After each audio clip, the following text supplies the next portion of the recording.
she also worked as the Director of Communications in the office of the first Senator of Mombasa. Karibu. A round of applause for her.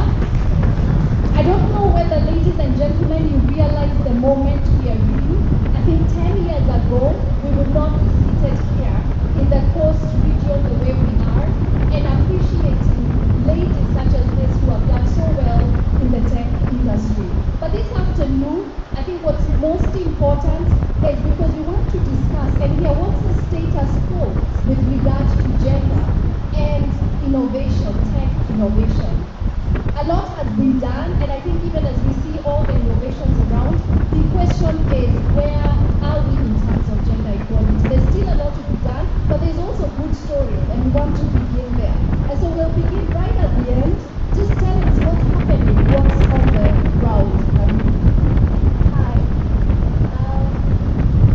my name is Shamayel Karani. I am a software developer, tech enthusiast, women in tech advocate, as well as I am the co-founder of Amphitheater community, a community that brings girls tech sustainable ideas to reality through collaboration, where girls' voice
henna artist, another one was doing makeup, another one was selling clothes. And I asked them, what is happening? Why are you not pursuing what you came from? And she said that the market is so competitive, I couldn't find job, and I need bread. So I asked myself, and I wanted to shout like my lungs out. You can do it if they do not give you the seat on the table. Make your own table. Tech is diverse. You can come up with your own startup. You can freelance. You can come up with an agency. Like you're not given options, and then they come and tell you these are opportunities for you. But do you tell us how can we pursue those opportunities? And another case is that society. First, I'll tell you for the fact, tech is not so revolutionized. They don't know. I went on when I started freelancing and my agency together with my partner. I went on trying to find clients and explain what we do so that we can get like the clients and all, but they don't know what tech is. So imagine you are a girl where you're trying to come up with something. Let's say you grab those opportunities and you're given investment to go and start your own startup. But then where are you starting it? Where people don't even know what you're talking about. So that was so concerning. And I want to stop you there and come back to you at the end, because we'll be looking at what are the practical steps. And I'd like to come back to you on that after we hear the status quo. And perhaps we can do and just let's start with Mumbi first and just hear about what opportunities are there. Good afternoon. My name is Farhia Jama.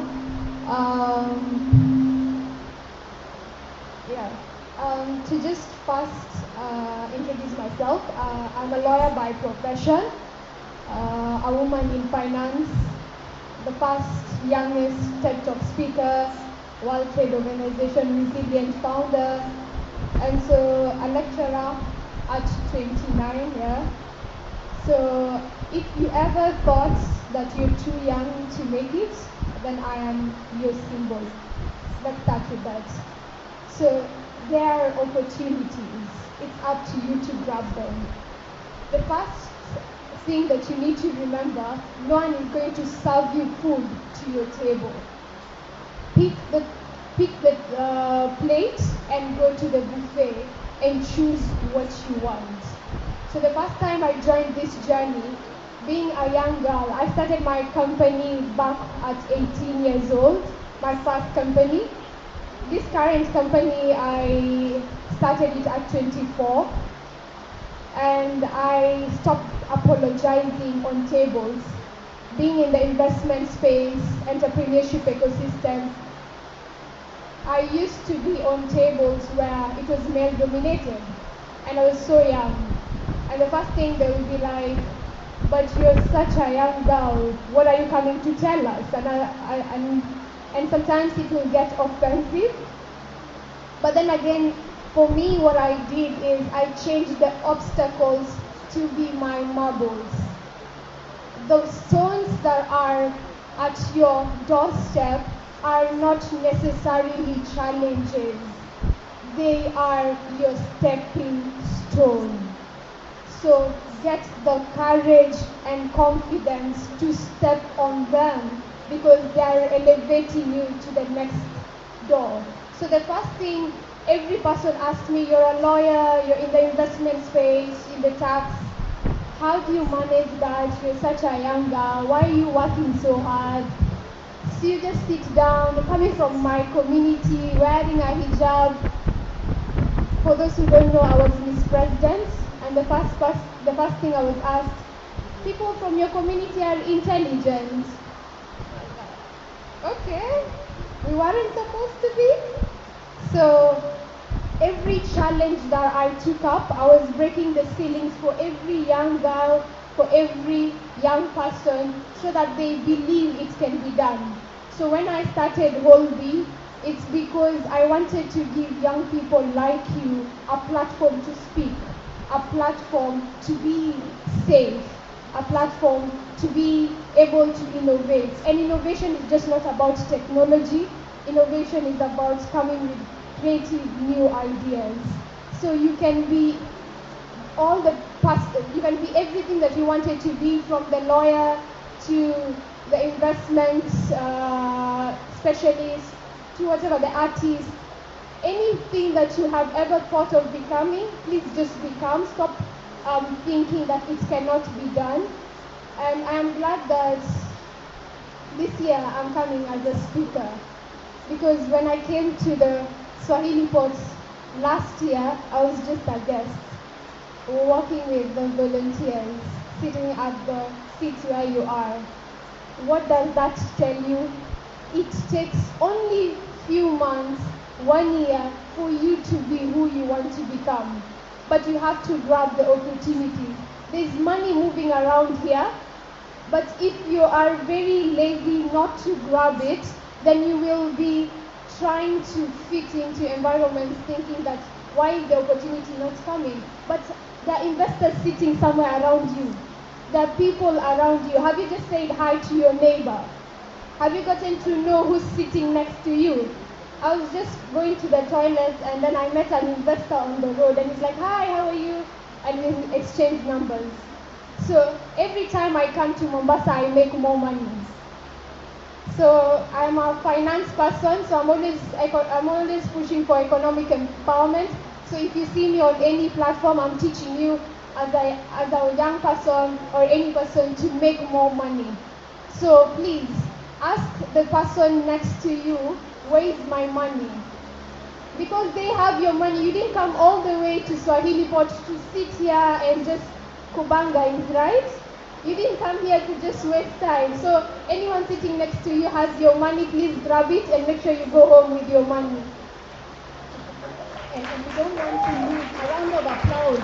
We don't want to lose the money. A good place to stop. We are coming back to you, but allow us to listen to Anne, who is online, and because she doesn't have very good connectivity, she's requested that she goes first, and we'll come back to the rest of you. Anne is the executive director at Uzalendo Africa Initiative. Over to you, Anne. What's the status quo on gender and tech? Over to you, Anne. Thank you very much. Hopefully you can hear me.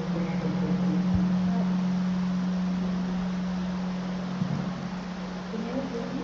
We can't hear you. You can't hear me? Because I can also hear you, so I don't know. John, can you confirm that you don't know?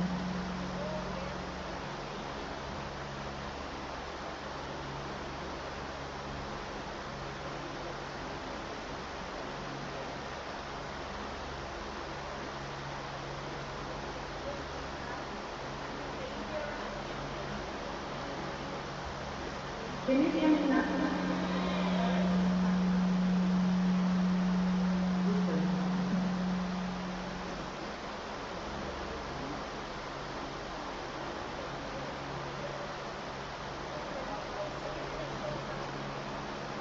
John, should I go ahead? Because I don't know whether you can hear me. I can only see that you can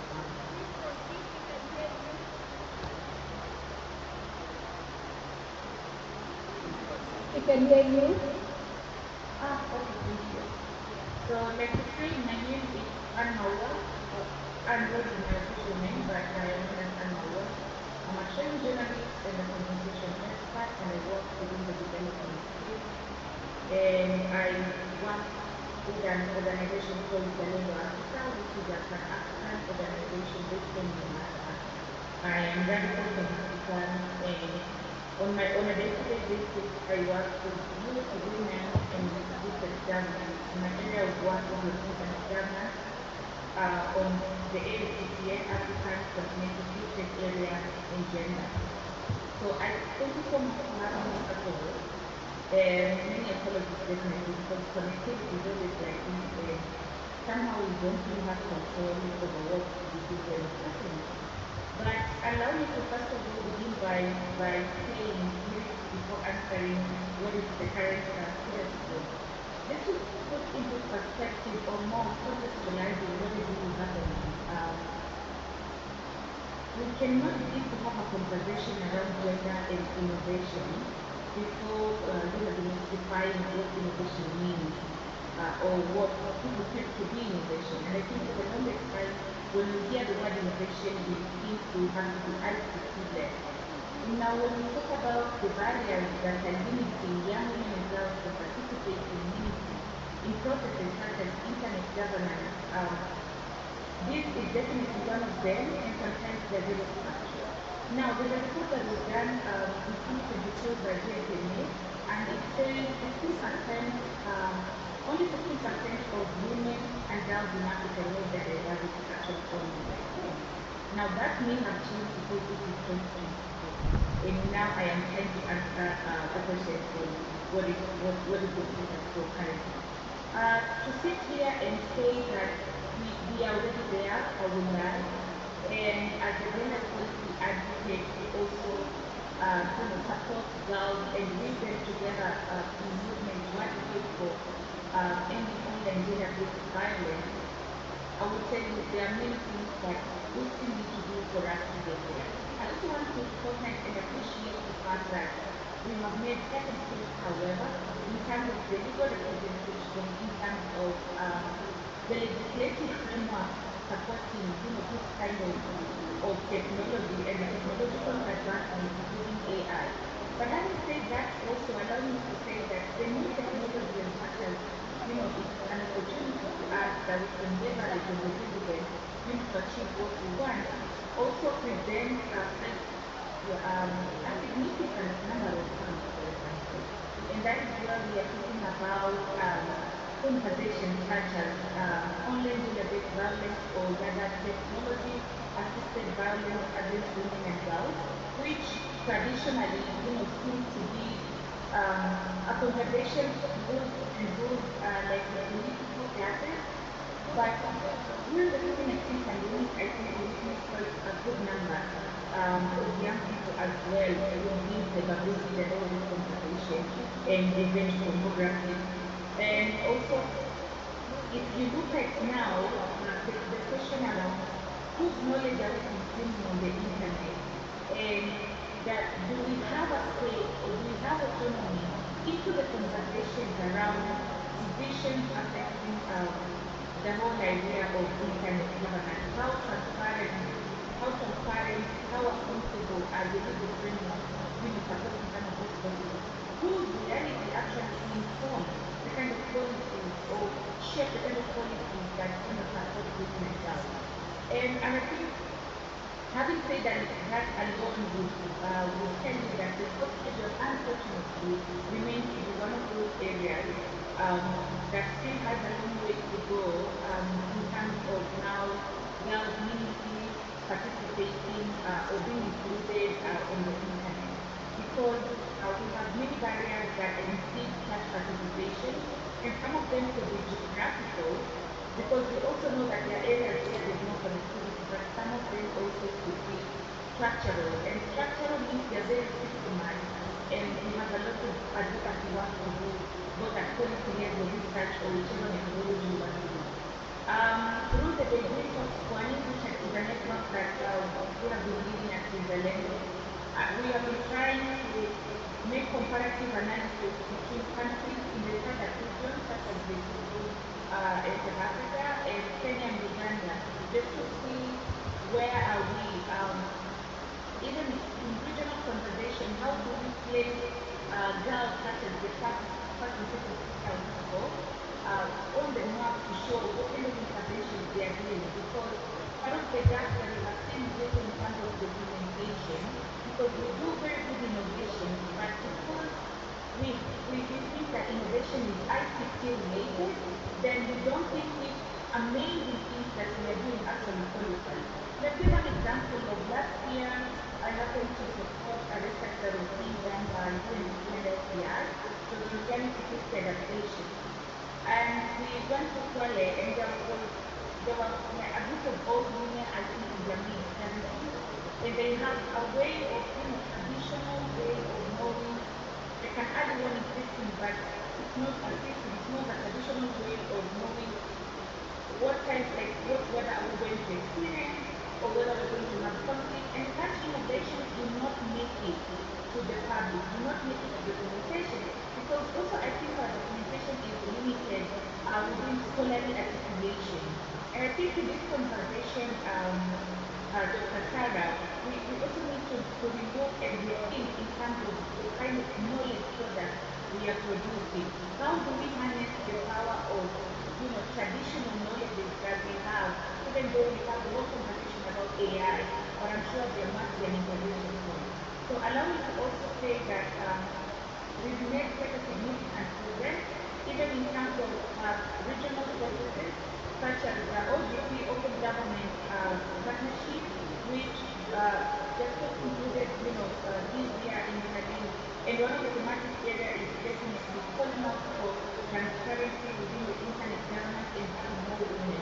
And it's not just about women, more women taking STEM, but it's about recognizing the contributions that these indigenous women and girls know their diversity bring into the whole perspective. And then I think the other thing is the president signing the Malabo Convention, and I think it's a good step to ask ourselves, what does that translate? What does that mean to a woman, where, say for example, Makubuye or another woman probably in a deep place in Mumbi, does this make an impact to them? And lastly, as I conclude, I just have three recommendations that I think we can do to succeed to this, but we cannot tire. I think one of those is strengthening the transparency and accountability framework in terms of oversight, both for AI-related advancements, but also for locally indigenous produced knowledge. Because I think AI knowledge is definitely the new oil. I think the other thing is prioritizing an enabling environment for girls who are practicing STEM, but also diversifying the entire conversation around gender and innovation. And lastly, we need to widen the bracket to include women working in informal settlements, so that we are then able to see or know or learn or draw lessons from some of the solutions that we are making. And we saw that a lot. In Kenya, there was a woman during the pandemic who came up with I think I think it's for washing masks, but made from a normal mutungi. And in such stories, we don't get to see them as much, but we cannot end by saying with the every effort that all of us do collectively, we just need to identify which areas we want to work on. If you want to work on internet governance, if you want to work on STEM-related subjects, mathematics, and all this, if you want to work on policy, I know people like Scholar Fabi work a lot on AI and robotics. But then at the end of it all, where do we find areas of convergence? Because if we are talking about, enabling environment for young women and girls in their diversity to thrive, then all the laws actually apply to all of us. And thank you so much, Dr. Farah, for having me. I would definitely have loved to stick towards the end, but then I really want to do this. But I am happy that one of the women and girls in the network that we convene at Uzalendo is on the panel. Shout out to you, Moto Hassan, and I'm sure if there are questions arising around online gender-based violence, she'll be able to answer because she's been part of that. Thank you so much. Thank you very much, Lemon and bye. Yeah. Really appreciate it. And I a round of applause for her. But I think let's not lose a very important point that she says about knowledge creation, talking about indigenous knowledge and how that presents opportunities that lead to gender equality. But Mumbi, build a little bit about this and say, what are you doing? Because we are not just here to hear about theories, but it's also about what is being done to enhance gender equality in tech. I don't know whether you can hear at the back. Are we together? Okay, Mumbi, take it away. All right, thank you so much. As you've heard, my name is Mumbi Ndung'u. I'm the Chief of Growth and Operations of Powerland Project, which is one of the largest impact organizations, Pan-African impact organizations working to build capacity in technology. So we run different programs where we build skills of young people, especially in technology, focusing on programming, AI, and blockchain. And currently, our program that we're currently running is known as the 1 Million Devs for Africa program. I'm sure perhaps some of you have come across it.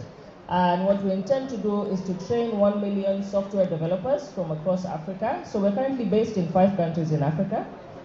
Kenya is our headquarters. We're also in Tanzania, South Africa, Nigeria, and Zambia. And I think just to go back to this conversation, the one thing I have seen just from the experience that we've had on ground is that the challenges that young women and girls face across the continent are quite similar.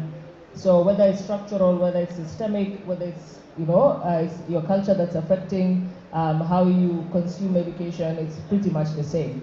So that begs the question, how do we now involve each and everyone to bring them to the table to have this conversation so we can make sure that we create solutions that are not only local but also universal but based on local context. Just to give an example of our program, so we run the scholarship program over a period of 16 weeks where we train in batches of 1,000 to 10,000. Currently, we just finished training 10,000 young people from across Africa. We're going to be graduating this October.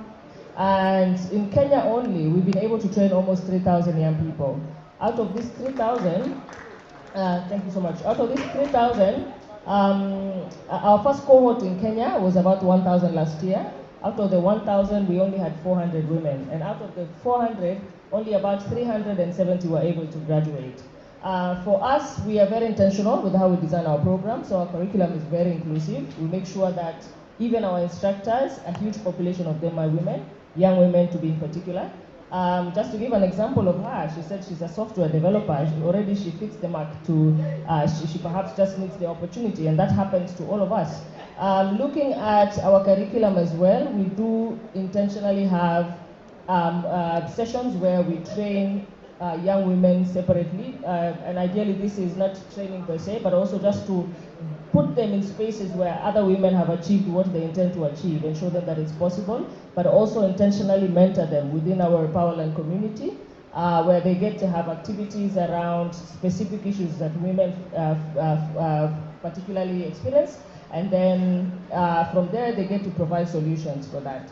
Our program is also designed in a way that we don't ideally do exams, so we do projects, and out of these projects, a huge number of the most successful ones have actually been run by women. Just to give a few examples, one is called Zen Moms, which cares about maternal health, so it walks you through the journey during your pregnancy.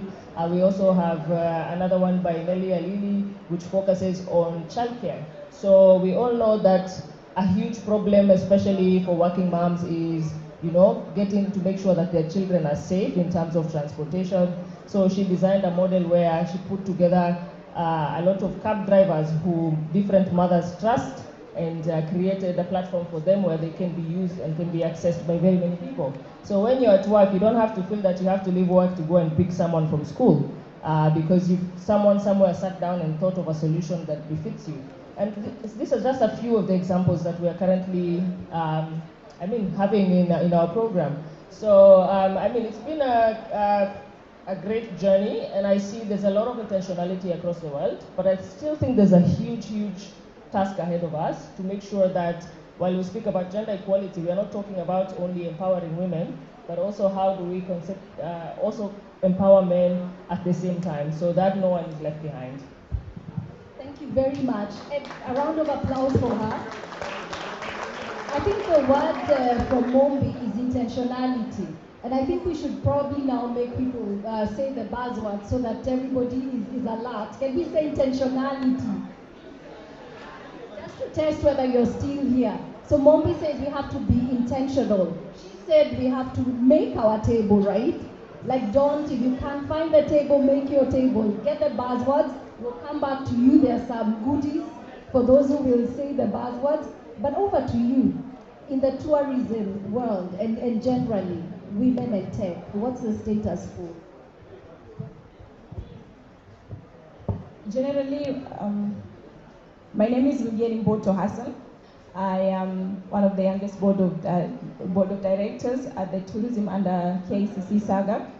I was also a board member at Communications Authority of Kenya. And tourism sector has been very diverse. You know, it has evolved the same way IT has evolved. You know, remember in 2000 or in the 90s, where IT was considered somewhere in the back room or the basement, where the IT guy will only come out when there is an issue with the computer. But now technology has evolved the same way as the tourism sector has evolved. Now technology, it's more on the forefront. It's in spaces like this where we are. So it's the same way the tourism. Tourism has evolved, and we have a lot of opportunities in relation to technology in tourism, especially in women. There is a very few women in percentage in terms of people who practice sustainable tourism or who have access to platforms that are tourism related. So in that sector, I would like to say the opportunities are out there, because we have not been fully immersed or fully cultivated in that manner. Because since we are moving away from the normal tourist way, we can integrate now the solutions that are currently there. We can integrate the virtual realities, which are things that are needed to be integrated. But let's face it, we have these opportunities that are there. In 2050, 75% of the jobs that will be out here will be jobs that need people who realize or know about STEM. So what are we doing about it? What are the opportunities that are currently there that we can be able to take them so that we can move with the technology that is advancing at a very fast pace? And what are we putting in places? And that's where we are doing such things. You know, Pwani Innovation, it's bringing us closer and trying to close the gap. And also we're trying to do affirmative actions in policies where it affirms that women and can be able to have a gender approach in technology and innovation. That way they can be able to say, when I travel, especially for young women that we understand, they want to go to places where there is halal B&B, you know, for people that they don't get to mingle and all that. How do we package ourselves in such a manner that young people like us can travel around the world and still be in a very modest and, you know, in our religious or in our own status that we understand? Those are the platforms that are being created. But as a tourism sector, we need to be able to lay the policies. We need to be able to put up affirmative actions that we can be able to say, these are opportunities that we can be able to take so that we can grab the 75% of the 2050 that the jobs that are currently at stake. Thank you. A round of applause.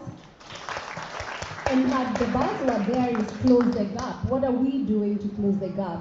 And I want to go back to Farhia, and you had mentioned about age. So just an intersectional approach, that you're young, you're female. So what are some of the practical aspects that one can take to get out there? And I'm asking this question because there are many people seated here, and I think that's just your story. That's, you know, I will never get there.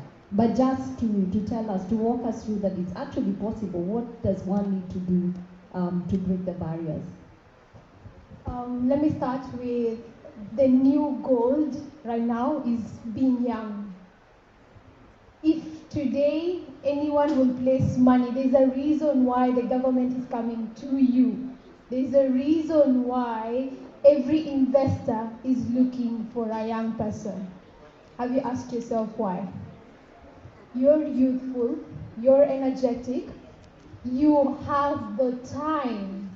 Because everyone is dying to be you, but you're not seen. Let's look at how many people are attentive, like the young people here. How many are attentive? Hello, young people. Tuko na nini? Nikisema sasa hivi tunapatiana pesa hapa, tutakuwa tumepoteza wengi wenu. Kwa sababu wakati mwingi young people kama nyinyi mnakuja events mnasahaulika, lakini si hivyo, ni wewe wajisahau, wajipitisha, wapiga story, lakini kila sherehe, kila event ambayo yafanyika kukuhusisha wewe. So tafadhali tusikizane ili uweze ujue tunapatiana, kama saa hizi tunapatiana pesa. Tukisema tunapatiana pesa, kila mtu anasikiza. Kwa nini? Kwa sababu tunapenda kusikiza vitu ambayo vinatu interest, sivyo? wakati umekuja hapa ulikuja kutafuta nini? Kama ulikuja kutafuta kazi, tafuta kazi saa hizi. Wafanyikazi wako hapa, wenye wanaandika watu kazi wamekaa na wewe, tafuta hiyo kazi. Kama ulikuja kutafuta pesa ya biashara yako, tafuta. Investors wako hapa, government iko hapa, tafuta hiyo kazi. The reason why I'm telling you that is because right now Africa is full of youth. And today and now is our time. You're never too young to make it. You're never too young to be who you want to be. So wake up and become. You do not have to ask for a seat at the tables. Just create your own seat. You have social media. Make noise on social media. So how I did it is, one, very easy things. Unataka kuanzisha kampuni, come register the company. I'm a lawyer, I'll do it for free for you. I'll do it for free. Niambie tu hauna pesa, I'll do it for free today. Right? So if your challenge is getting the funding, pesa iko hapa. Say how much. So young people, we forget, we are very scared. Public speaking is not our thing. We do not want to come out. We do not want to say, I am challenged. I am looking for help. I need money. So I'll tell you a story. The first time I came to Mombasa, I was only looking for some few funds for my business. I didn't know Mahmoud. I was given his contact. I was told, go and look for him. He'll connect you to a few people. So I just made a call. I said, hi, how are you? My name is this. I'm a young person. I hear you are connecting people to this and this. These are the opportunities. This is my business. Just listen to what I have. So I came all the way from Nairobi, paid for my SGR, came all the way to just look for opportunities. How many of us are really so strong about their idea, their business, that they're willing to go miles? To go and even, you don't have, like half of us, if we are given an opportunity, iko wapi fare? Mmetupatia fare, mnatupatia chakula, right? Si tunapenda kuuliza hivyo? But wangapi wetu tutasema, ni sawa, mimi nitajilipia fare yangu, nipatie tu opportunity ama meza nikuje niketi, nikuje kuongea. Today, I got 3 opportunities, partnership with Safaricom, partnership from this space. And today, they're my partners in the company. Today, I am sitting on the table advising the president on policies affecting the youth. And it's because I was here, I pushed myself. I said, let me talk to a few people. So what are you doing as a young person to get the opportunity? We're not going to starve you. What are you doing for yourself? Yes, you're a young girl. You're coming from a community like ours. Maybe ukaambiwa, wasichana tunafaa kuketi nyumbani. Unafanya kwa nini? Nimeambiwa, mbona hujaolewa? Unakimbiza kule, uketi chini. Utaambiwa, lakini ni wewe wasikiza. So choose your struggle, choose your marble. If you want to grow, step up and come out. Shout and say, this is my name, this is who I am, and this is what I do. That's all I ask you to do. Wow, a round of applause. I think we have the take home. We could even go home now. That, you've strongly said, it's there, you can do it, take it. And I just want to hear from Sham. Because a lot of times as young people, what we start thinking about is what can be given to me. But what I hear from you is you said, what can I do for my community? Tell us a little bit more. What is the motivation? Why community? Thank you for that question. So I said my story earlier, and while I was struggling all by myself, there were other girls who were struggling. I used to get phone calls that this and this girl just done with ICT, she has nowhere to go, and now her parents wanataka kumuoza. I get calls that I see girls, they're doing other businesses. They're in tech, but they're doing henna, they're doing makeup, and it gets to me like when is this going to end? Why are girls diverting? Why are they giving up so easily? Where is their empowerment? Is it because they do not have representation, they do not believe in themselves? Like, there are startups that I see everywhere which is led by men, and I get like, what is happening with the girls in our community? I sit with them. I'm in campus, by the way. This is my friend Elia, and I am running an agency as well as Amphitheater. So I sit with them in school and I ask them, like, what do you need for us as young people to do? Not wait for, while we're waiting, I don't know, you have to get funds, you have to get sponsors for us to start and help you. It's going to be too late. We'll end up getting married as our parents are expecting of us, or we're going to getting in other business that we're not passionate about. And it came to me that we need to do things on our own. And we started the community where not only do we give them the skills that they need, but also showing them that you have options. You are a student, do not wait for employment, because it is really competitive, but do not give up. There are other options. You can come up with your own startup, you can come up with your own freelancing, you can contribute and join the agency that we are doing, where it is led by girls and run by girls, where if other generation or other upcoming girls that want to pursue tech, they know that there is a community in Mombasa called Amphitheater, and if I go there, I'll find a bunch of girls who have the same interest as me, and they can guide me. So we started out, and today early in the morning, I got a text message from one. We graduated on the tech stack this Saturday. 30 girls graduated, and I got a text today in the morning, and one of the girls was like, Sham, I got a client who wants me to make a website for him. What should I quote? And I'm like, that is the point. That is the point. Use your skills to get to your advantage and to the community. Do not wait. She went on, she looked for the client, and then she went on the group and said, guys, if I strike the deal, who's ready to collaborate?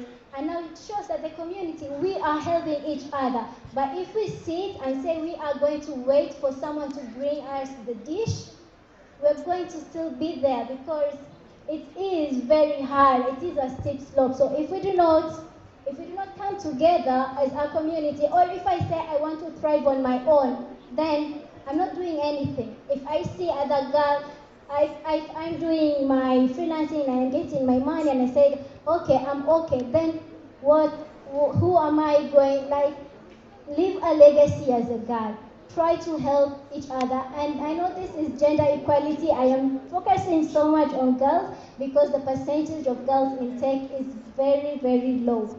And we are trying as a community in the coast. In our community, there was a girl coming all the way from Malindi, another one, she was coming all the way from Lamu, but at that point she couldn't, and I advised her that she can come for the next cohort, not to pressure. It shows that there is thirst for knowledge, there is thirst of going on and do stuff, but there is no platform where girls can say, I am safe and you understand me, I am your same as your gender, so you understand the struggles that I'm going on. So that is what motivated me to stand out and also bring other girls on board. Yeah, and a round of applause. And you know, as you were speaking, I was just thinking about the proverb, if you want to go fast, walk alone. If you want to go far, walk with others. And I think that's a strong message that you are doing a great job bringing together the ladies. Well done.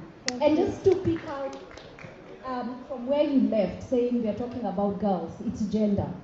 And of course, we know gender is about social construction of roles. It's not just basically just about boys versus girls. But I want Mumbi to speak to this and say, talk a little bit about just the gender inequalities. And of course, there's a whole discussion nowadays about boy child. Boy child, mpo. Mpo. So question is, why girls? Why are we not, just talking about gender for what it is, but we are focusing on girls? Thank you so much.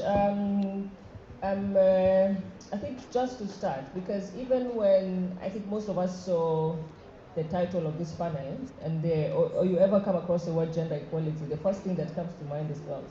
And I think that's a construct that was created, I mean, the whole world over when we started this conversation about empowering or creating gender equality. But how I look at it, for me, it comes from a point of equity more than equality. Because one thing is a fact, men and women will never be the same person. So we can ideally never be equal. But there's a space for equity where we create a table and we tell everybody, bring what you have to that particular table. So we don't have some tables which are higher, some tables which are longer and shorter. We all get to participate at the same level, at the same platform. And I think we need to redefine how we look at gender equality across the world over.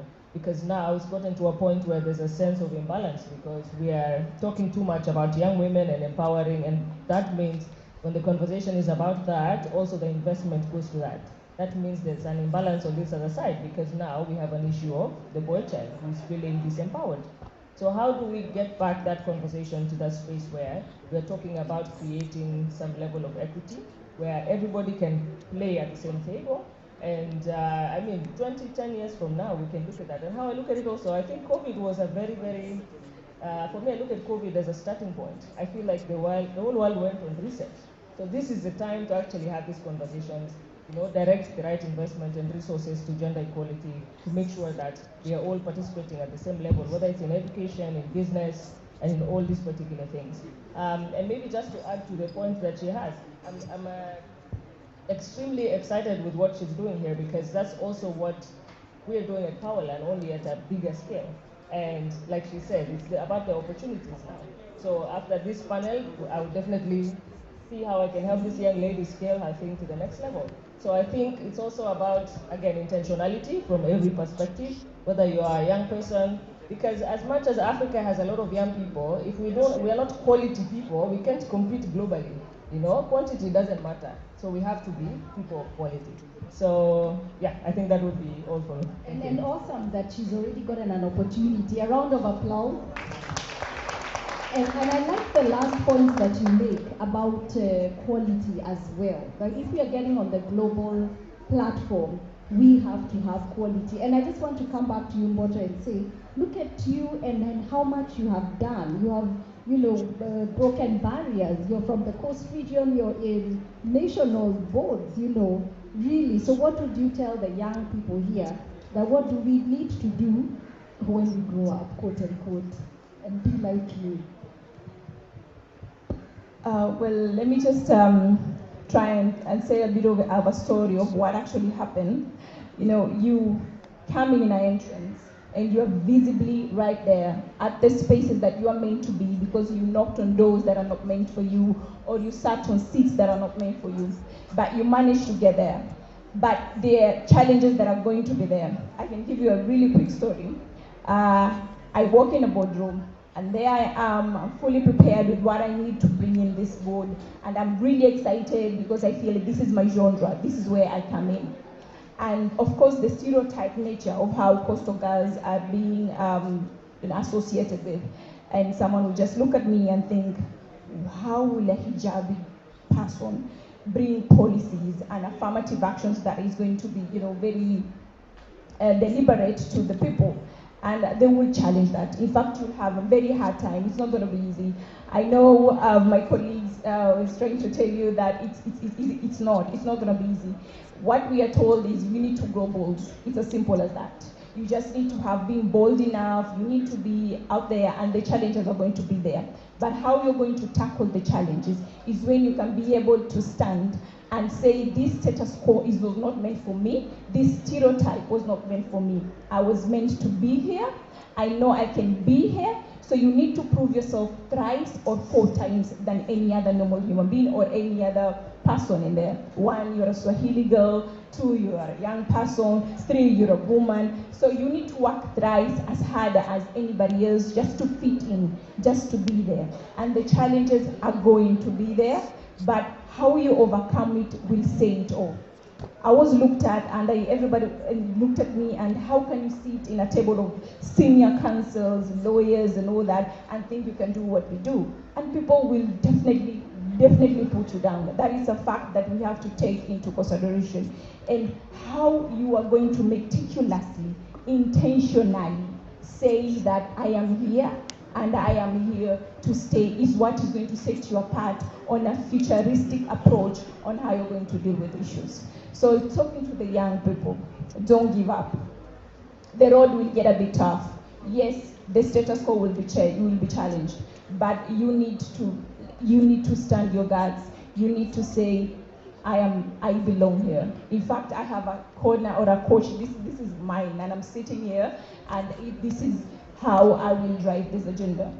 You know, it's something that has brought up an innovation that was created by a very young person. And we've been trying to look at it at a very all diverse angle, but it's called the Student Life Hack. It's one of the platforms that we have created, me and my co-founder, Naiman Ray, and it's trying to build you resilience. It will build you the resilience you need to overcome the challenges that are going to be thrown away. If you can give me a minute, I would like to talk about what Student Life Hack is all about, because it's programmed in such a way to bring you the resilience that we need.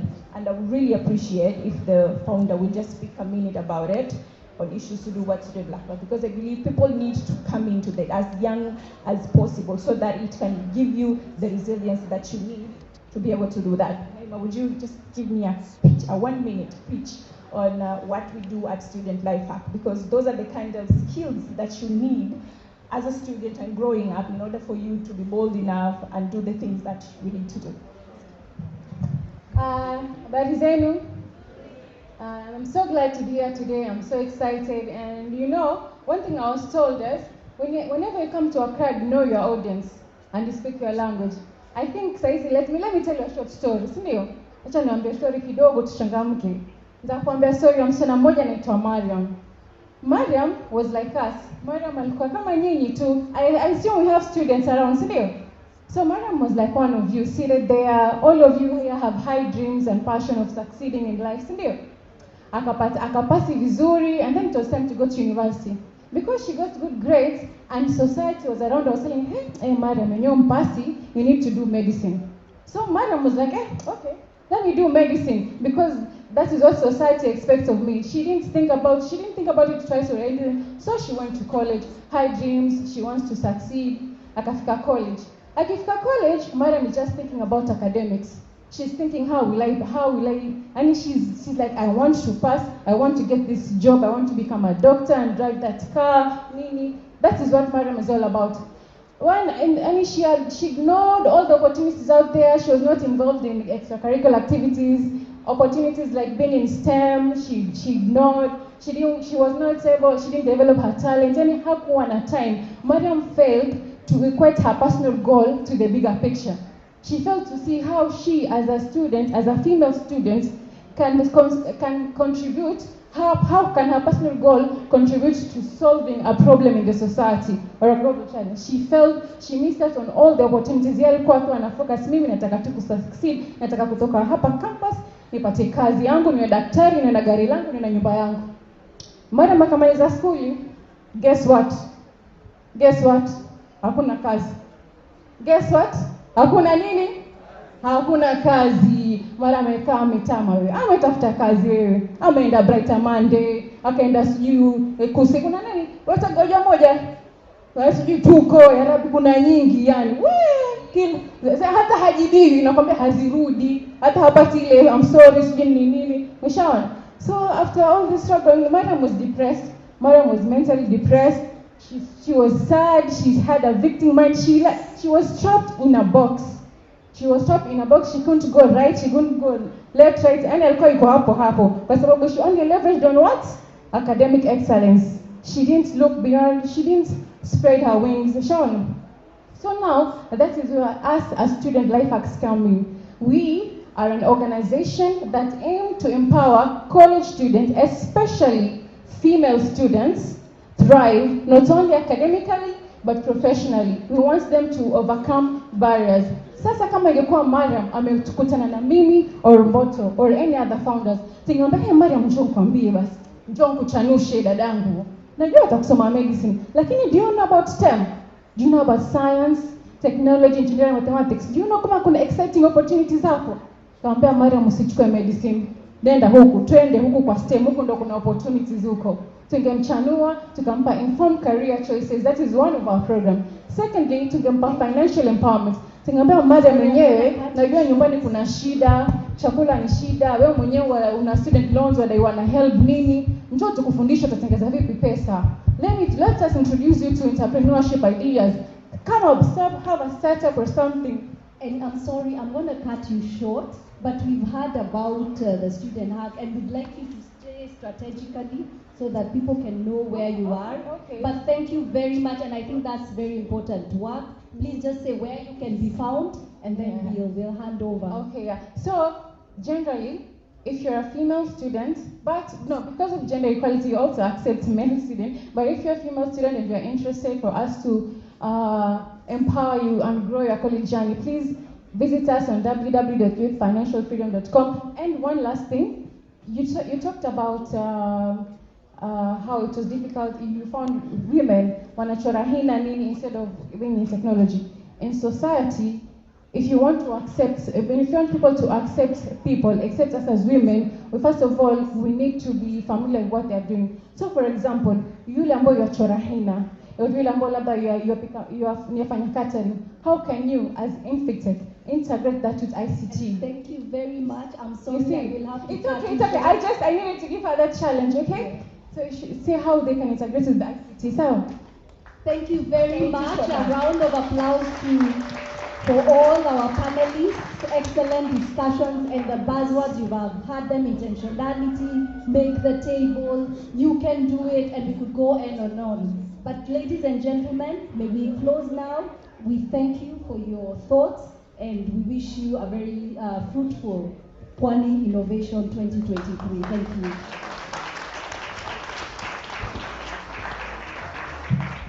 Let's give them another better round of applause.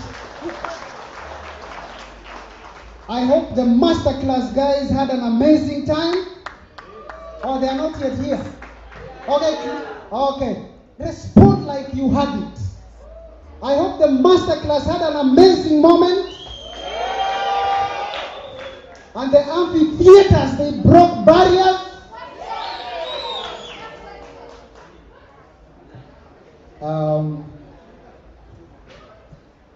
That's a very good response.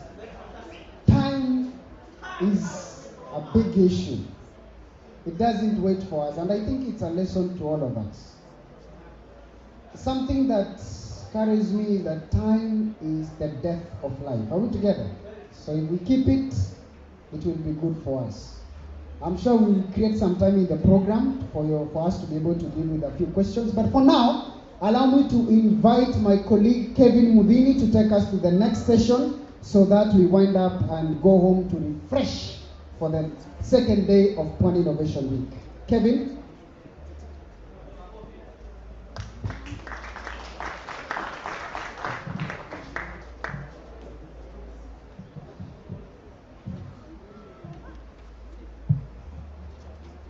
Thank you very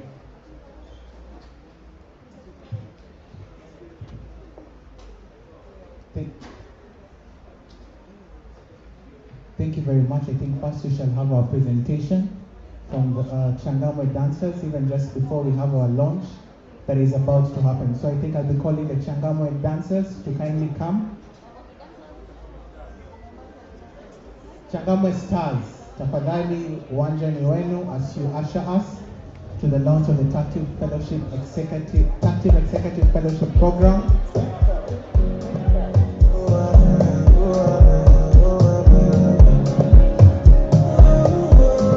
Makofi yao